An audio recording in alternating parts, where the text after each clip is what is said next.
What if I told you that the world Jesus lived in was not poor by accident, but designed that way? Poverty was profitable, debt was a weapon, and faith existed inside one of the most controlled economic systems in history. Long before modern banks, credit cards, or governments, there was an economy that decided who ate, who starved, and who ruled. It shaped daily life, crushed resistance, and quietly prepared the ground for one of the most influential figures in human history. To understand the message of Jesus, you must first understand the money, the taxes, the debts, and the invisible financial chains of his time. Once you see how that economy worked, you will never read history, or modern finance, the same way again. When Jesus was born, the Roman Empire ruled the known world not only through armies, but through economics. Rome understood a simple truth: control the economy and you control the people. Judea was not just a religious land, it was a financial asset. Every field, every fishing net, every marketplace existed inside a system designed to pull wealth upward, from peasants to elites, and finally to Rome itself. Most people were farmers, fishermen, craftsmen, and day laborers living close to starvation. The economy was agricultural, and land meant survival. But land ownership was deeply unequal. A small elite, Roman authorities, local rulers like Herod, wealthy temple leaders, and aristocrats, controlled vast estates. Ordinary families worked land they did not own, paying rent, taxes, and interest that slowly trapped them in permanent debt. Taxes defined daily life. Roman taxes funded armies and administration. Local rulers imposed additional taxes. The temple demanded religious dues. Farmers paid taxes on crops, fishermen on their catch, traders on roads and ports. Even survival itself was taxed. By the time grain was harvested or fish were sold, much of it already belonged to someone else. Debt was unavoidable. A poor harvest, illness, or family emergency forced people to borrow money at high interest. Once debt began, escape was rare. Land was seized. Families lost independence and became tenants or laborers on land they once owned. This was not a failure of the system, it was its purpose. Wealth rose upward. Power concentrated. Poverty became permanent. Markets existed, but they favored those with capital. Roman coins carried the image of Caesar, turning every transaction into a reminder of imperial power. Trade connected Judea to the wider Mediterranean world, but profits flowed outward. Local labor sustained imperial wealth while remaining poor itself. Religion and economy were inseparable. The temple in Jerusalem was not only a spiritual center, it was a financial institution. It collected taxes, stored wealth, managed land, and employed thousands. Sacrifices required approved animals, often sold at inflated prices. Worship had a cost, and the poor paid the heaviest price. Faith was sincere, but the system around it was commercialized.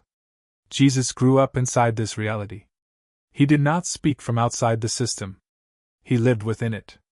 His audience understood economics not from books, but from hunger and loss. When he spoke about debt, wages, landowners, and money, he was describing their lives, not using metaphors. This economic pressure created tension everywhere. Some resisted violently. Others withdrew into strict religious communities. But Jesus offered a different response, one that did not attack the system with weapons, but challenged its foundation. Debt was terrifying. An unpaid loan could destroy a family's future. When Jesus spoke about forgiving debts, people heard freedom.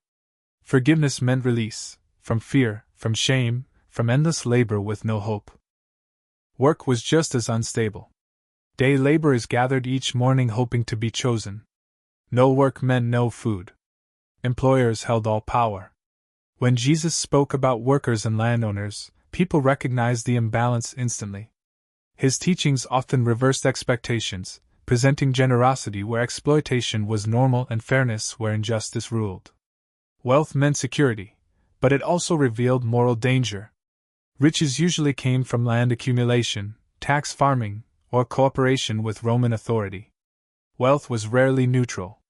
It often existed because someone else had lost everything. That is why Jesus' message felt dangerous. He spoke of a kingdom where the poor were blessed, where the last came first, where hoarded wealth meant nothing, and where generosity was strength. These ideas directly challenged the logic of the economy people lived under. He did not call for chaos or destruction of work and trade. He called for justice. He spoke of shared responsibility, dignity for the indebted, and care for the vulnerable. His vision confronted Roman exploitation and local corruption alike. Tax collectors represented the cruelty of the system. They collected daily taxes and were encouraged to overcharge. Anything beyond Rome's demand was theirs to keep. People paid out of fear. A small extra tax could mean hunger. This is why tax collectors were despised, and why Jesus speaking to them shocked society. He showed that even those trapped inside unjust systems could change, and that no system was sacred. Land loss defined the era. Small farms disappeared as debt forced families to sell to elites. Former owners became tenants or laborers. Social mobility collapsed. A child born poor was likely to remain poor for life. Jesus' stories about vineyards, tenants, and landlords described real suffering people knew well. Labor had no protection. No contracts, no safety nets. Wages were dictated by desperation. Jesus' teachings challenged this survival economy, insisting that workers were human beings, not tools. Trade expanded cities and enriched elites, but villages suffered. Rome controlled routes and tariffs. Wealth became visible but unreachable. Inequality widened, creating deep social tension. Money itself was a tool of power. Coins carried imperial images. Every payment reminded people who ruled them. Jesus warned that money could become a master, replacing conscience with calculation.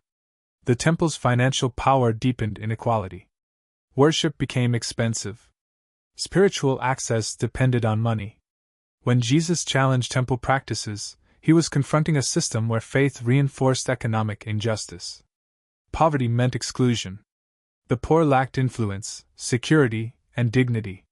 Charity existed, but it did not change structures. Jesus restored dignity before offering hope, challenging the belief that wealth proved virtue and poverty proved failure. Most suffering was not caused by soldiers, but by systems. Lives were drained slowly, without bloodshed. This invisible violence became normal. Jesus named it in moral language, but its impact was economic. Debt forgiveness threatened the entire structure. Releasing debt restored futures. A system built on debt could not tolerate forgiveness. That is why the message was powerful and dangerous. Jesus offered a different measure of wealth. Generosity replaced accumulation. Community replaced hoarding. Meaning replaced fear. This vision spread because it addressed real pain. It did not promise riches, but dignity. The system could not ignore a message like this. It could tolerate charity, but not transformation. Truth destabilized power. The economy of Jesus' time is gone, but its patterns remain. Debt, inequality, concentrated wealth, and moral excuses for poverty still exist. Systems have evolved, but the logic is familiar. Understanding this economy is not about the past. It is about clarity. It reminds us that economic systems are human creations, not natural laws. And it leaves one final question that still matters today. Will money continue to rule people, or will people finally learn to rule money?